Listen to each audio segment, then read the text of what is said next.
Mau nggak mau, saya harus share screen sekarang. Yang presentasi duluan pokoknya Mas Re, yaitu Bromo ya, Gunung Bromo. Iya, Pak. Nah ini emang kayak gini ya? Diklik sekali. Oh ya. Diklik Ya? sekali lagi, Pak. Ada ya. Sudah? Deng-deng. Lagi itu kayaknya, Pak. Hah? Lagi? Nah, sudah. Telat ya? Kayaknya udah telat dikit ya, udah. Ini kenapa nggak pakai fotonya sih? Itu foto. Ya Allah. Pangling aku. Ini buta tuh, Pak. Iya. Itu besok umur 25 kayak gitu, Pak. Ini sekarang umur berapa emang? Masih 20-an. Oh.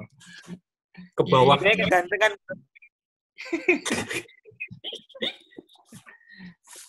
Oke ya, ini udah nambah satu lagi jadi udah 14 ya. Jadi silakan aja nih. Wah, ini udah ada ini. Silakan dimulai untuk Mas Re dan Mas Eni. Waktu dan tempat saya persilakan. Terima kasih untuk Pak Flu. Di sini kami adalah kelompok dari Gunung Bromo yang dimana di dalam kelompok Gunung Bromo ini sendiri ada saya sendiri, Renaldo Adi Chandra Setiawan. Yang kedua ada teman saya, Denny Prayoga. Di sini kami akan mempresentasikan penataan kawasan Gunung Bromo. Jadi untuk ini kita diskusi saja, belum tentu di slide kami ini benar, dan mungkin nanti juga bisa dikoreksi juga sama teman-teman. Mungkin masuk selanjutnya, Pak.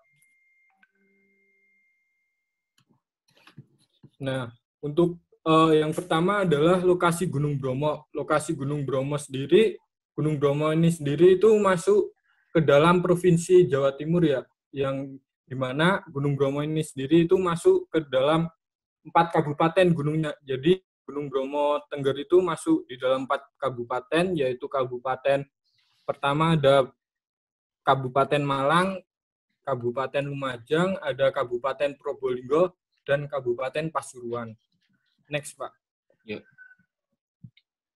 Terus selanjutnya ada fisiografi regionalnya, yang dimana kalau Gunung Bromo ini sendiri secara administrasi itu masuk ke dalam kawasan Jawa Timur, yang dimana Jawa Timur itu sendiri itu terdapat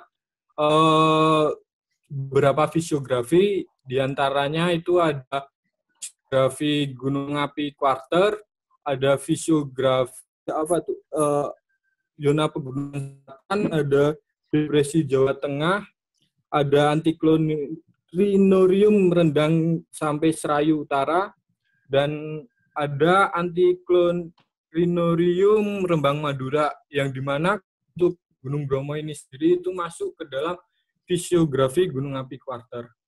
Next, Pak. Oke. Nah, untuk stratigrafi, klik sekali lagi, Pak. Iya, sorry. Nah, udah. Ya. Oh, benar ya. Nah, kelebihan, Pak. Ya. Di grafinya sendiri, Gunung Bromo ini sendiri itu tersusun dari 3 aktivitas, yaitu pertama itu aktivitas Tengger Tua, yang kedua ada dihasilkan kegiatan aktivitas Kaldera Ngadisari, yang selanjutnya dihasilkan kegiatan yang Kaldera Laut Pasir, yang dimana pada Tengger Tua sendiri pada saat pembentukan kaldera Tengger Tua itu sendiri itu lebih tersusun oleh aliran-aliran lava, yang salah satunya ada aliran lava andesit Kedawung, ada aliran lava andesit Duk.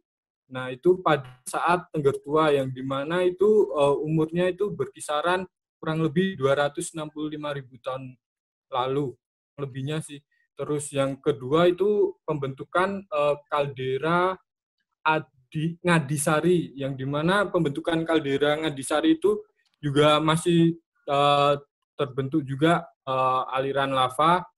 aliran lava berupa aliran lava basal, ada juga aliran andesit ngadas. Nah, serta ada endapan aliran piroklastikal juga yang kemudian terbentuk juga hasil aktivitas kegiatan kaldera yang lautan pasir. Jadi tersusun dari 3 itu, yang dimana lokasinya itu sendiri terdapat pada kompleks Bromo Tua ataupun kompleks Bromo Muda. Mungkin next, Pak. Yuk.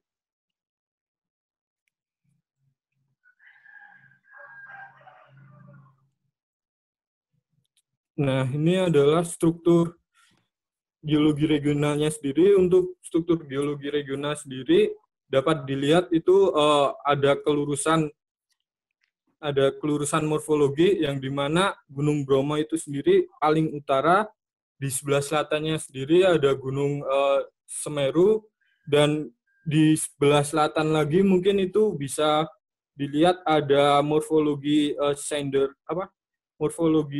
sendercon sender yang putar tuh apa? Aduh lupa.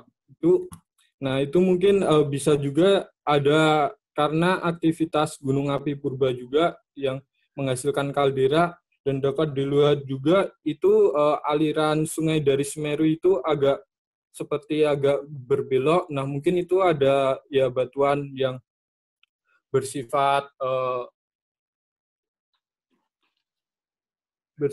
apa? Kalau lava itu bersifat Impermeable. Lepas atau apa? Bukan. Apa-apa dibantu. Ya itulah. Yang tidak erosi itu, Pak. Seperti terlihat itu. Nah, resisten, ya Allah, harus ngomong resisten. Nah, itu resisten. Nah, itu menyebabkan aliran sungainya berbelok tuh. Seperti itu. Mungkin di situ juga dulunya ada gunung api purba atau apa. Yang untuk Gunung Bromo ini sendiri mungkin itu struktur geologi regionalnya sendiri disebabkan oleh depresi Lumajang yang mungkin kurang lebih sama, tapi diperkirakan seperti yang intensitas yang di Jawa Tengah itu, yang di Lok-Ulo, penyempitan pantai utara dan pantai selatan itu. Mungkin next, Pak.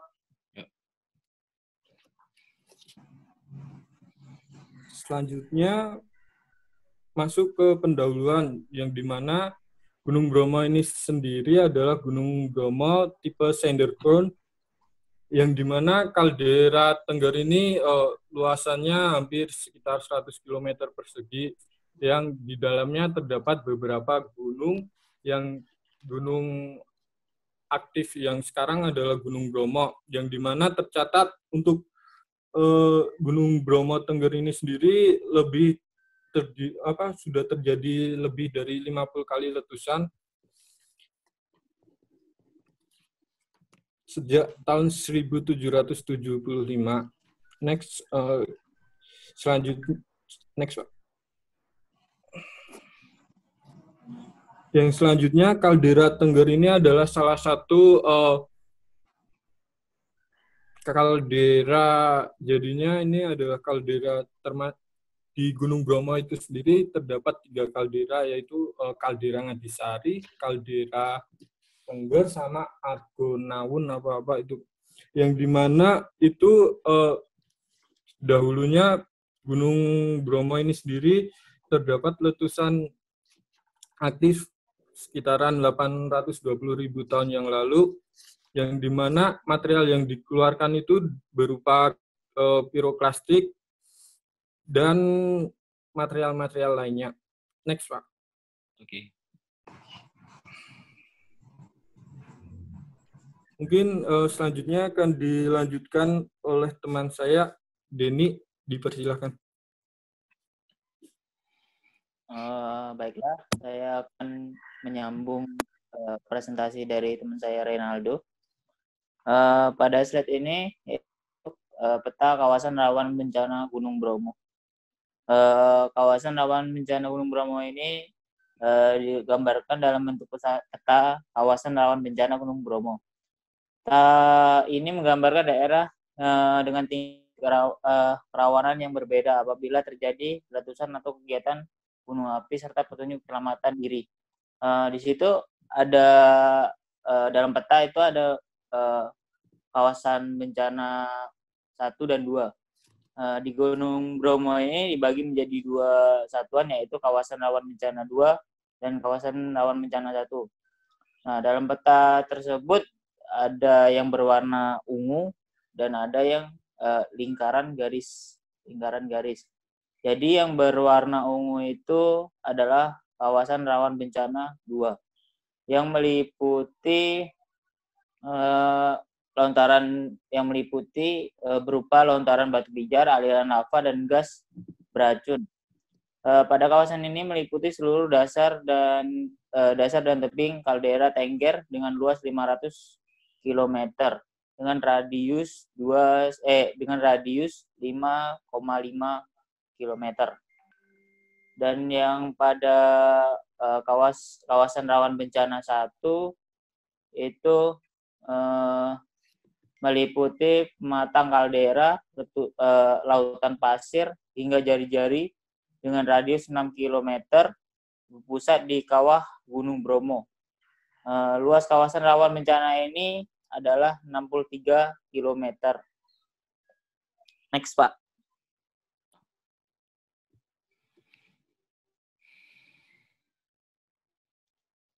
Nah, pada slide ini terlihat aktivitas dari Gunung Bromo, yaitu dampak erupsi Gunung Bromo. Dampak erupsi Gunung Bromo ini ada 4 jenis, yaitu Bromo meningkat pada level aktif normal menjadi waspada atau level 2, yaitu salah satu dampaknya yaitu kunjungan wisatawan menurun hingga 60-70% pada saat erupsi. Yang kedua, erupsi Gunung Bromo ini memiliki potensi membahayakan terhadap transportasi udara, yaitu penerbangan, erupsi. Yang ketiga yaitu guguran abu vulkanik itu dapat mengganggu aktivitas masyarakat di sekitar Gunung Bromo, baik yang di luar kawasan Bromo dan di dalam kawasan Bromo. Dan yang terakhir itu ada gambar kerusakan hutan lindung yang diakibatkan oleh letusan atau aktivitas Gunung Bromo pada saat erupsi. Next, Pak.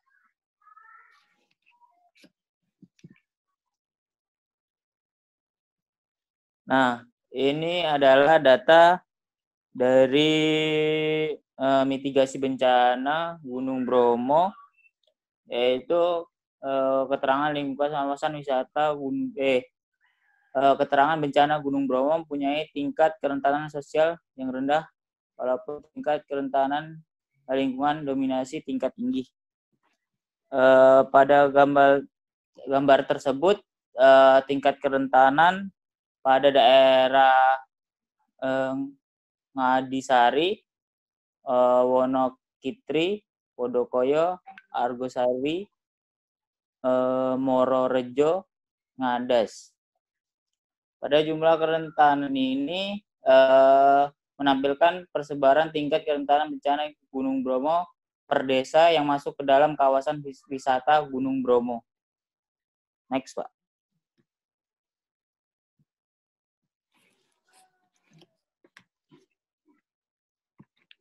Nah, ini ada penataan kawasan pada daerah Gunung Bromo, yaitu dalam pengelolaan kawasan wisata Gunung Bromo dengan pengembangan daerah penyangga maupun keterpaduan program pengembangan ekonomi. Pada daerah Gunung Bromo ini banyak dilakukan penataan kawasan dengan ekowisata, yaitu program pengembangan pariwisata penyangga. Contohnya V-point, seperti V-point, seperti telah kita ulas sebelumnya bahwa V-point merupakan tempat yang bisa digunakan untuk melihat pemandangan Gunung Bromo. Dan selanjutnya itu Kawah Gunung Bromo. Kawah ini di destinasi kedua yang biasanya dikunjungi oleh wisatawan ke Gunung Bromo. Kawah ini memiliki garis tengah 800 meter, sangatlah unik untuk dapat dikunjungi Kawah Gunung Bromo. Yang selanjutnya adalah Padang Savana. Padang Savana ini adalah hamparan rumput yang sangat luas dengan luas sekitar 100 km persegi. Dan yang terakhir yaitu Lautan Pasir. Lautan Pasir ini juga merupakan tempat favorit bagi wisata, yaitu mengunjungi Gunung Bromo. Hamparan pasir yang terbentang luas membentuk lukisan garis-garis yang elok. Jadi pada Gunung Bromo ini penataan kawasan yaitu untuk pariwisata dan untuk ekowisata. Next.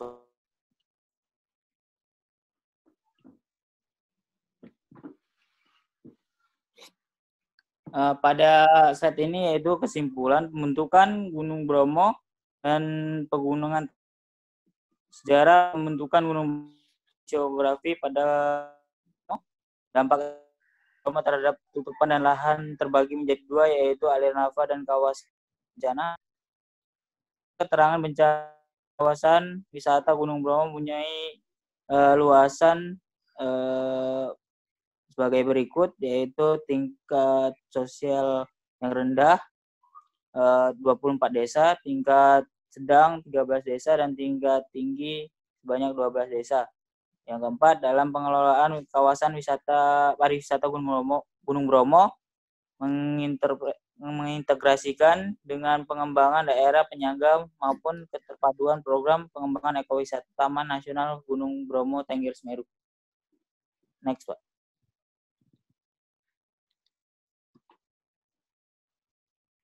Nah, ini daftar pustaka dari presentasi dari kami.